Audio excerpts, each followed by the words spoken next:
Billy Penn is an online local news site.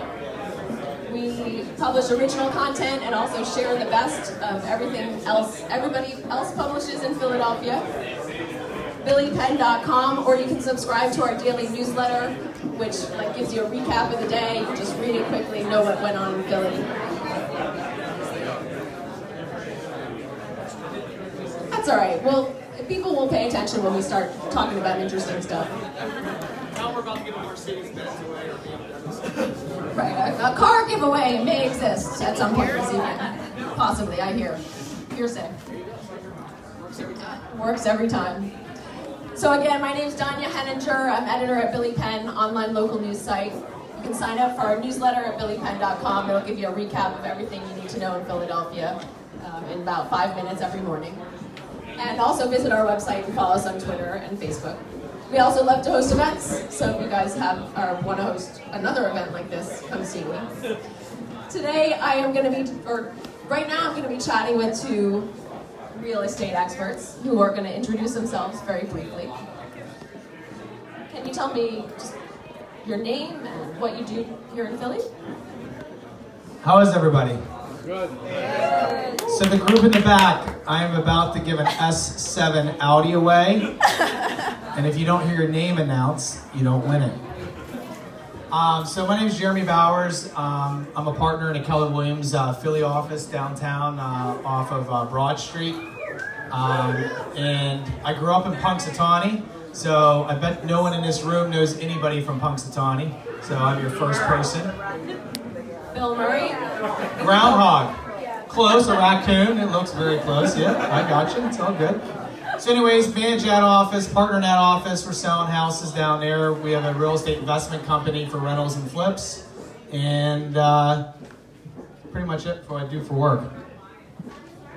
Hello everyone, my name is David Gutstadt. I am the founder and CEO of a very exciting project coming to Center City, Philadelphia called Fitler Club.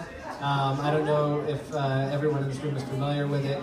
We've been receiving some very nice press, but I will say the most exciting thing for me is that as a new and proud Philadelphian, 6 years in the city, my goal and my commitment has been to deliver the first and best and most exciting version of a private members club to Philadelphia that exists truly anywhere, certainly in the country and perhaps the world. So it's at 2400 Market Street. It's right on the river. It's the old Marketplace Design Center. So they tore down the whale. People were really upset about the whale, and it's like whales have never been anywhere within the vicinity of Philadelphia. So I don't know what the issue was, but it's gone, and in its place is a wonderful new building.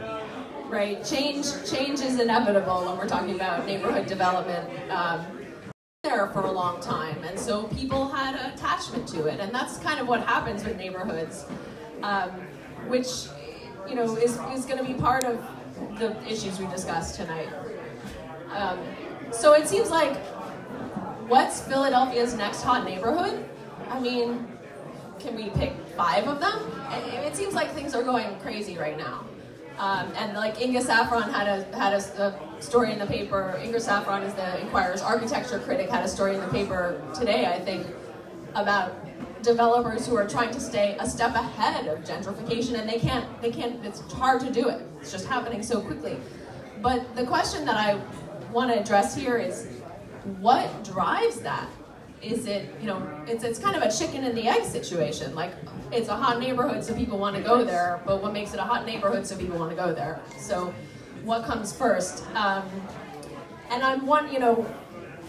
I am in Philadelphia right now. We're also experiencing a restaurant boom, and it seems like I just wrote a piece about Brewery Town, which I would call one of the next hot neighborhoods in Philadelphia, one of the 5 that I was referring to, where kind of a restaurant strip is kind of coming together.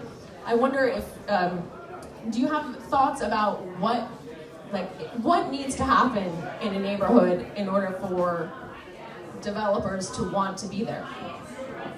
I mean, I can take a first shot. I come at it from a very macro perspective. Obviously, my project where I'm developing is And what we're trying to actually market as the new center of Center City, and it's interesting because if you think about where Market Street meets the river, it's really been a dead zone because that 2400 Market building sat largely vacant for a number of years, and it's a full city block wide and deep. And so, you know, you've got the river on one side, and you've got, you know, kind of a couple blocks until the Market Street starts coming into the to the east. So, you know, part of what we're doing, and again, we're kind of a new sub-market within a much bigger market of Center City, but the scale of this building and activating 700,000 square feet with Aramark relocating their world headquarters, with a very high-profile radio company that was in the newspaper but didn't confirm that they were moving into the space, coming onto the 4th floor with a couple private equity funds coming onto the 3rd floor with us taking about 110,000 square feet. We are really going to create really a micro neighborhood smack in the middle of what we're saying again is the new center of Center City, and you know, Drexel and Penn and Chop is doing that to the west, and it's just pretty amazing what's going on. It is pretty cool. I mean, if you look at the Philadelphia skyline from like the South Center is shifting west. I mean, there are a lot of new towers in West Philly, and so this is right in the middle of them, which leads me to ask, is proximity required? Like, as we not, you know, you're in Center City and are close to a bunch of stuff here in Center City, but take, for example, Northern Liberties got developed. You know, Old City had a renaissance, and then next was Northern Liberties got developed, and now it's going into Fishtown, and it's spreading out to Kensington and Port Richmond. Is it possible that, you know, Albany or something would come up, or do you think proximity is required for like the growth and development? So I want to give you a little disclosure first. 95% of stats are made up. You know that, right? Well played. Yeah, I know. So I am not going to compete tonight with Alan Dong. You want to compete with him? All right. So we're going to leave the stats. We'll bring up some stats, but we're not doing any stat debates with him because he's the king of the stats. You guys agree? So side note is on 2401, we're opening up 5,000 square feet right next to it. So we just leased 2401 Walnut, 5,000 square feet. And we took a portion of the building. We started construction in September. We'll be ready in November, but you know how that goes, right?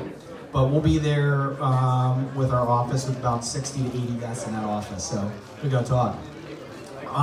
Reason why we did that, and to answer your comment on what he was talking about, is Center City, if you look at it, majority of the construction of the cranes are on the other side, right? And I believe West Philly is going to continue to develop. I believe along the 76 corridor, that water is going to be the main focus of the city. I don't really think Delaware Ave. I think that's going to be longer down the play. I think this side of the water is going to be a much better play for investments. I know personally a lot of people that live in Center City. They want to be in Center City, but they want to be on the outskirts of Center City because they want to park their car, right? They literally want to park their car. There's still good enough restaurants. I actually personally think there's actually better restaurants. There's more like mom and pop, like cool little restaurants opening up outside the Center City part. So I agree with you. That's why we're playing on that. We're going on that. Alan Dong told me this one time. I think it's probably one of the best things anybody ever told me about real estate. He said, put a dot on Rittenhouse Square. Draw a circle around it. Just keep on extending that circle. And if you look at it right now, it's literally up to Kensington, right? Port Richmond, working its way over to Brewerytown, working its way into West Philly. I think you're going to see Parkside working your way down the south and going around, right? So that's my point. So you agree that the proximity thing. I mean, if somebody said to you, really good opportunity, you know, like the people who were cited in Inga's story this morning, they try to go, you get a better deal, right? If you get to the neighborhood before other people are there. Is it worth going and searching those properties out? So I asked some realtors today that question, and what they're seeing is for a while, Point Breeze was extremely, extremely hot, right? It's still doing well. But what we're finding is there's bigger pockets. People are willing to go outside an area more than they were before. You guys agree? You're seeing that in marketplaces because they saw other people do it. Unfortunately in life, we want to follow what others are doing most of the time. And we've gone into neighborhoods we normally wouldn't go in. So now we're seeing those pockets push out. The question is, when the market turns, are you in too far of a market? That's the biggest concern builders are telling me right now is, am I too far out? that it doesn't turn enough and I'm gonna sit with inventory? That's my biggest question. So at Fitler Club, I want to go back to the restaurant thing for a second, but because I think Point Breeze, a lot of that was driven by restaurants opening down there and bars that people consider as hot. And I think at the, one of the main attractions at Fitler Club is also the restaurant scene. Is that something that is unique to Philadelphia? I think we've certainly grown ourselves into true national caliber recognition as a foodie town. It's interesting when you think about what's happened with our dining scene. I mean, whether it was what's going on in Fishtown is a great example. I mean, the restaurants that are there are not surviving on the people that live in Fishtown. It's great if you live in Fishtown to be able to go to Chew and Mulherron's and Soraya and all these amazing places that are popping up. But people will travel for food, and so what I think is really fascinating is you can't get a seat at Mulherron's even after everything that's gone on with turnover, etc. It's pretty remarkable, and I think Philadelphians and people from outside of Philadelphia are traveling now. We have food tourism. It's a real business in the city here, and it's pretty amazing. So we're making food and beverage programming a core part of our building, and stay tuned because there's a couple more very exciting announcements coming around our retail programming on the ground level that will be kind of tied into the club and open to the public. Cool. So I know, is Kevin Spraga still involved with your project? So we're very fortunate. We have Kevin Spraga, winner of the show Top Chef. He's going to be doing all of our food and beverage at the club. He's doing not just our signature restaurant, but we have a gastropub going in, and then a huge catering facility. People who are getting married and throwing family events and bar mitzvahs and fundraisers, they're actually getting Kevin Spraga to program and cook the food for their large family and personal events as well. So it's very exciting. So that it's kind of also a conflict, though, because if you're going to have food tourism, if you're going to have restaurants there that draw people from outside the neighborhood, are they going to find if there's already issues with finding parking, is that in conflict with the residents? Not so much necessarily right where you are in the middle of Center City, but in Point Breeze or in Kensington, are they going to all of a sudden have a tourism problem? Well, conflict, I'm actually nervous what he just said, because we're supposed to be working at Keller Williams. He's opened up his club next door. I'm worried about how many people are going to be at his club and not working. Wow. Dandra, I'll be home later tonight, I apologize. Yes, it's an issue. It's an issue everywhere. It's the reason why, if you guys, before you leave, I was talking to Gary before this, make sure you check out the garage before you leave. The lift's not in here, but there's going to be a lift in this garage, right? Majority of houses in this price range right now have lifts. It's a common issue everywhere. Point Breeze, you're definitely seeing it. Graduate Hospital, you're seeing it. Brewerytown, I'm not seeing it as much. I don't know, you guys seeing it in Brewerytown, the lifts yet? Right? At that price point, a lot of those price points, I'm seeing it more like the 7s, 8s, 9s, and up. Is that fair? So yes, parking's an issue. It's always going to be an issue. It's going to continue to be an issue. And I think one of the ways you're going to fix that is lifts. And besides that, you're going to have to deal with it. So yeah, I agree. Autonomous vehicles, exactly. There you go. That's the answer. Ban. If I was mayor, I would ban all private vehicles from the city. Good thing I'm not mayor, right? Scooters. Scooters are definitely coming. But I mean, to that point, and I'll let you speak in a second, David, but to that point, that's partially, I believe, why the Fishtown corridor is doing so well, because the L is right there. So you don't necessarily even need a car, or if you have one, you can stash it somewhere else and just use public transportation most of the time. And that's why I think that the development is going up, right along the L line. Look, I think it's still shocking to me, and I don't know why I'm shocked, but people love their cars, they're attached to them, and I would say the #1 question we get on membership for the club is, do you have parking? And I'm looking at someone who lives like 3 blocks away. I was like, why do you care if we have parking? You literally could roll over here. But people care. And so the answer is we do have parking. We actually had to secure 50 spots on top of my lease. But it was, it's important. It continues to be important. Again, it makes no sense. We're 200 yards from 30th Street Station. So 90% of people who live in the, certainly in the suburbs can figure out a way to get here cheaply and efficiently, but we love our cars. It's the American way. Aside from restaurants, what other amenities do people look for when they're moving to a neighborhood or buying in a neighborhood? I mean, what else is it that needs to have to click for a neighborhood to be hot? So mass transit, we're just talking about it. And anybody in this room, raise your hand if you're from the burbs. Okay. I hope the rest of you guys from city? Yep. Jersey? All right, I got a couple of Jersey. So the point is, I live in the burbs, right? In the town I live in, Bluebell, I take mass transit. So today, I literally drove here. A lady literally screamed at me while I was coming here because I was not 6 feet ahead of the car where I was supposed to be. I put my window down and started screaming at me. I could not commute every day and do my job. So where we picked our house, it had to be close to mass transit. That's the same thing in the burbs, same thing in the city. If you look at the areas that's growing, and Alan told me this before, it's around mass transit. Point Breeze, Fishtown, B-Town. Some of them might not have a train, but they have a bus. So it's all around mass transit. I was told it's top 5 in the United States and America in mass transit. Once again, 95% of stats are made up, so I'm not 100% sure. But I do know when I go to the majority of the cities, we do have a pretty good mass transit. It might not be the cleanest in the subways, but Paul Levy talks about how important our mass transit is, and that's why I spent so much money, was it $70 million or $90 million bucks on City Hall and getting that all cleaned up there. So I think besides restaurants, a house is a house. I think mass transit is the second or third most important thing. Yeah, I would add, I think it'll be interesting when you look at the way the household formation has gone and the buyer profiles in some of these further out neighborhoods. I mean, you do have a lot of young couples and families moving there, and it'll be very interesting to see what happens when all these little kids in strollers have to figure out, parents have to figure out where they're sending their kids to school. I don't think our schools, certainly outside of the core center city districts, have caught up with the neighborhoods, and so it'll be very interesting to see what happens to home prices when little Johnny or Sally turns 5 and it's time for kindergarten. So I'd say schools. Yeah, schools is definitely another key issue. I wasn't thinking of that because it's not really something that, as developers or real estate people, we can affect.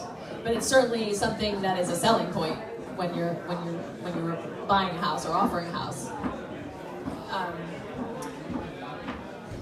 I'll comment real quick. So Alan Dahm, you guys, right, when he's coming up next, ask him stats on schools. I mean, literally, it's one of the biggest things you guys know is he's focusing on.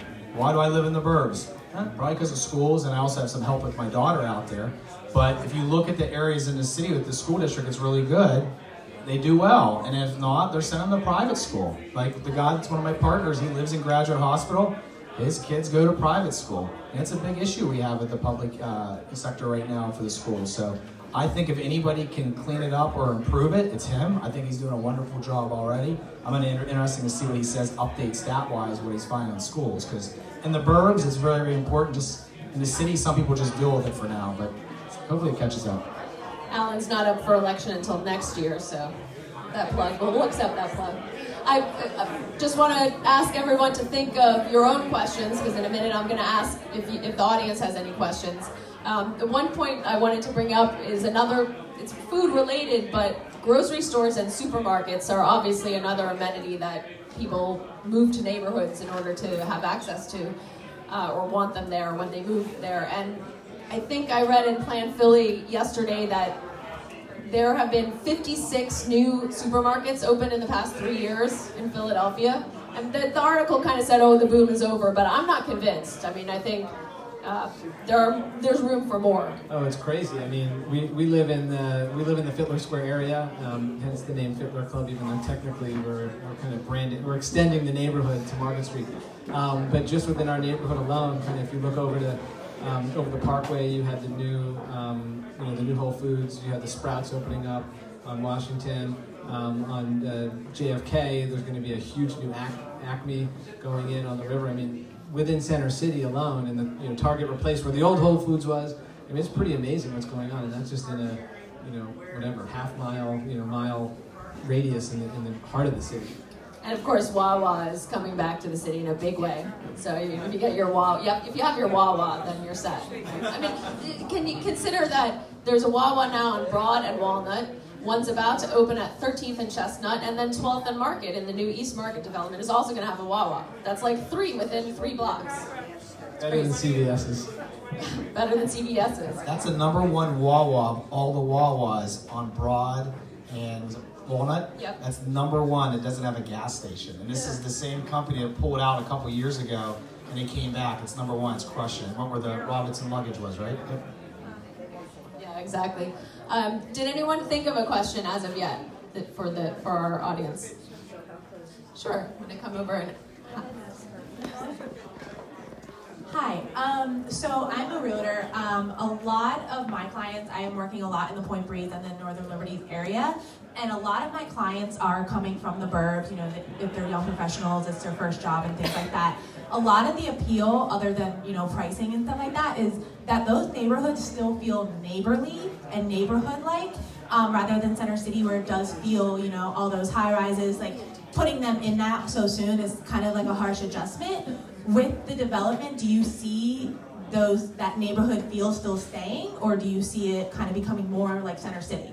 I see it improving more like a neighborhood. So the city's becoming more macro in the sense there's going to be many neighborhoods within a neighborhood, within a city. So if you go to New York, a lot of people just stay in Brooklyn. There's people in Brooklyn that don't ever leave Brooklyn, right? They just never do. I was just in New York last week and we were talking about this. So you're going to see it more. So someone on Point Breeze, I believe it's going to be better. Grocery store is going to be there, a Target's going to be there, a pharmacy is going to be there, more restaurants going to be there. They will be more neighborhood than ever, and I actually think more cars will be let go because they can just walk to everything. That's one of the reasons why I think we have a car issue, is some people are afraid to give up because they don't really have everything. Where like in Brooklyn, you meet a lot of people, they just don't have a car. Like they don't even think second nature of it, right? So I think it's actually going to improve. In a lot of those areas, like Francisville is being built up right now, there's height requirements. So, you know, RM1 lots, right? You know, you're going to build 4 units. There's only so high they can go. So I don't see a Center City impacting that area like that, in my opinion. So we need predictions from you two. The next hot neighborhood. Need some time. I'm going to throw one out there. What do you guys think about Mantua? Which is West Philly-ish, kind of like between Brewery Town and the new Drexel stuff. Yeah. Already passed, right? I visited an artist studio there that was, you know, and there's skateboarding and stuff. They were worried, and this was just last year. That's why they just did a whole remake, so you can control development. So Mantua, where's Jonas, you up here? So he's downstairs partying, drinking. So anyways, he's been telling me this for years. He loves Mantua. So I think Mantua's a good buy still. I like, the economy's going to turn. You guys agree? Yeah. But for some reason, kids still go into debt and they still go to college if the economy's good or bad. Agree? So 37% of Philadelphia's income comes from eds and meds. So I want to stay around eds and meds. So when that economy turns, I love that area around West Philly because I'm going to see it continue to develop. So I like it. And you already mentioned Francisville, which is kind of right around Temple. In regards to what you just said, hello. In regards to what you just said about Mantua, I think Mantua is the next neighborhood. There's another development, Gary Glenn Fausto. He just did African, now properties this summer happened. So the argument is that is the next neighborhood to a certain street. Yeah, I like it. I happen to think, and I don't know if this counts as kind of a hot neighborhood, but a lot of the stuff going on, not on North Broad, but kind of more North Broad, where you have the North Philadelphia train station. I think there's a lot of action going on there. There are pieces going into play, and it's not a hot emerging neighborhood in like kind of the small neighborhoody thing. I think that is a sense the opportunity to actually be kind of scale and really change the landscape of that stretch of the city. You've got some big New York money coming in there. You've got some big local developers coming in. So I think I'd like to see those pieces come together because I think that's a neighborhood that really is in desperate need of some sort of revitalization. I think that if that happens, then this whole stretch of North Broad to Center City connects, and the city looks a lot different. And right in the middle there. Are you guys aware that Hal's going to be building 38 townhomes in Mantua? I was not aware. There we go. Right along. We have two that are sold over asking already. Two are already sold over asking in Mantua, so I don't know if it's the next hot neighborhood or if it's the already hot neighborhood. I was being schooled. Another neighborhood that's kind of like that is the Callow Hill, which is now being branded the Spring Arts District, which is part of that North Broad influx. And then, can you talk a little bit more about why you think Columbus Boulevard, Delaware Ave is not quite there yet? Is it because there's too much government, highways in the way? Number one's highways. Number two, what's in the river. And number three, what's on the other side. And there's a lot of challenges down there, right? It just doesn't connect. I was up in New York. I was on some side of New Jersey. I thought I was in New York. I'm looking at Manhattan last weekend. It was an unbelievable party. Edgewater, is that where we're at? Ridiculous what's going on at Edgewater. It was a dump site. But anyways, they have the ocean. We don't have the ocean, right? That's the shore, right? So I think that side just going to take a very long time to develop. I love that corridor along 76, Schuylkill, in that area much better. So I don't know, I think it's going to be a long time. People have done it. What do you guys think? I just see big parcels, kind of pieces going, but It's too disconnected. Right, it has the stuff along Delaware Ave is all, there's a lot of public city controlled stuff, and so it takes a lot. There's bureaucracy. I mean, they're building that huge 12-acre park to cap the highway, supposedly, so we'll see. There's a pier project now, right? That's going to be open soon. The Cherry Street Pier, sure. So the approach the city has taken to Delaware Ave after trying to do let's do a big thing and revamp the whole neighborhood. That didn't work for several decades. So they're doing a piecemeal approach. They opened the Ray Street Pier, and next is the and then Spruce Street Harbor Park, which is super successful. And then the Cherry Street Pier will launch, I think, later this month or next month. Studios for artists. It's going to be a public park. There's going to be a little vendor area, crafts fair. They're going to host events there too. It's pretty cool. A great view of the Ben Franklin Bridge. Yeah. So the good thing about the river is views. Is that, I guess in Philadelphia, a lot of us live in row homes and smaller houses, and that's more comfortable, but there are high rises now. All of a sudden, Philadelphia is building up. You think that's a trend? I absolutely do. In Center City, it's really interesting. My business is obviously on the club development side, but my better half is associated with Dranoff Properties, and they're doing very high-end condos and high-rises. And coming from New York and seeing how everyone lived in high-rises and nobody lived in townhouses is really interesting to see, especially in the really hot neighborhoods of Center City. You can't buy a townhouse in Center City, a new townhouse, for under $2.5 million. Not possible. And in my neighborhood, you're seeing stuff regularly go for $3.5. We've seen a few things at $4.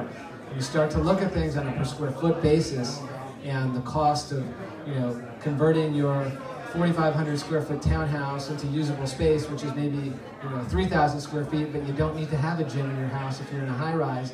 The prices are starting to really converge, and so I think high rise, as long as the Center City market stays in that kind of $3 million and up range for the new stuff, we're going to see a lot of people coming in, empty nesters, who want the convenience of a condo, and will pay to have the convenience of the doorman and the pool and the gym and the no hassle maintenance, and it already comes with parking. So I think you're going to see a lot more, and I know there's more coming.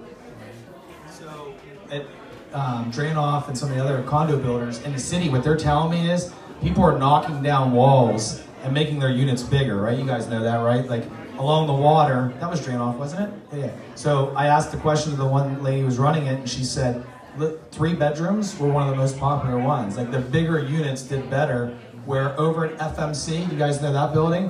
One of the things I heard is there's people renting 2 units and walking out their hallway or figuring it out to connect. They want bigger units because people are leaving those houses and going in those units. So the smaller condo might not be as popular as it was before. It's interesting. And an interesting trend, because of Temple on the North Broad corridor, there are now towers rising very far outside of Center City. They're right now they're student housing, but there are glass towers out there now on North Broad. And the prices, my reporter we published something today on this, are not like that area is still not fully developed. I mean, you can buy a 3-bedroom house so you're paying $1,500 a month. $1,500 a month is what they're going to charge the Temple students for like a one-bedroom, like a studio apartment there. It's fascinating. But the towers don't necessarily have to be restricted to Center City. They may not be. Yeah. Especially if we have the development down. I mean, there's going to be potentially a casino down in South Philly. There's things going on in South Philly that you could see some development down there too. Yeah, South Philly's great. I think it's probably preserved its character best of all the neighborhoods. There's a lot of infill there, but it really, I mean, you go to South Philly, you still feel like you're in South Philly. It's nice to see. I don't think, certain areas I think you'll see some density, but they've done a good job keeping it under control. Next hot neighborhood is the topic here, but I'm wondering what you think, because it changes so often. What do you think is the hottest neighborhood right now? I'm glad you asked. I am not the rainmaker, so I need to write it down. One of the hottest is actually, I think, Brewerytown. What do you guys think? It's up 52% on the median price. I think Brewerytown's doing well. Your question again was the hottest, right? The hottest. Is there a better way to define it? I mean, I think percentage-wise and growth or median sales price is going to change, show you what's going on in that neighborhood. In our office, I can tell you, Point Breeze is still crushing prices. Danny, right? What are you up? 700,000? You guys, 780 for a house in Point Breeze. 780. I'm doing a house right now. We bought it. We thought we were going to get 450. We're up to almost 600, 575. We think 600 for a 3-story with a rooftop deck. And they're crushing it. And even on the other side, people paying 600, 650. They just sold one today for almost 600, a little farther back. So I like that. Point Breeze is still doing really, really well. It's hot. I like the Brewerytown. I just think Brewerytown is more potential, more like a Fishtown downtown side. I'm kicking myself. 2 years ago, people were calling me, hey, you want to buy a lot for 30, 40? It was too deep, it's too far back. I bought some, I should have bought more. But right now, I've been buying in Brewerytown, Point Breeze, and Gray's Ferry. I've been trying to buy in Gray's Ferry, even in the deeper back pockets, because I can get lots. Like I just picked up a lot last week for 50, where I can build it and build something that's affordable and get a person in there that I think other places might not. That's so Gray's. If we go towards Gray's Ferry, then we might end up. Southwest Philadelphia might end up being a hot neighborhood. I spoke with somebody the other day who runs a magazine in Southwest. He's from West Africa, and he is telling all of his friends from West Africa to come over and get properties there now because you can scoop them up for $7,000, put in another 10, and they're you could turn around and sell it for $150. King Sessing, right, in Southwest Philadelphia. Yep, exactly. I also think it'll be interesting if you follow the growth of the Schuylkill River Trail, which has been a huge benefit to my neighborhood in Fitler Square. I mean, just to talk about hot neighborhoods, 15 years ago, the idea that someone would pay $1,100, $1,200 a foot for a condo on the river there is incomprehensible. We've got, homes at the Fitler 9 round tripping now for 3.5 to 4 after, the developer sold them out first time, building 4 more starting at 4. A couple blocks away. But I think if you follow where this trail is extending, you have the Roberts Center, the high rise on the river that just went up, but that trail is going to go all the way eventually to the Navy Yard. And so I think it's an interesting play of Grace Ferry, and if there are ways to figure out pockets there, I think there's a real opportunity because it's going to connect those neighborhoods right to the center city. Right, so both these guys are hot on the Schuylkill River, right? So next hot neighborhood, follow the river, follow the trail. Right, I mean East Falls being one of them for sure. Our East Falls neighbors, East Falls. I moved back to the city 12 years ago and looked at something in East Falls. Did not end up coming out here, but I kind of wish I had.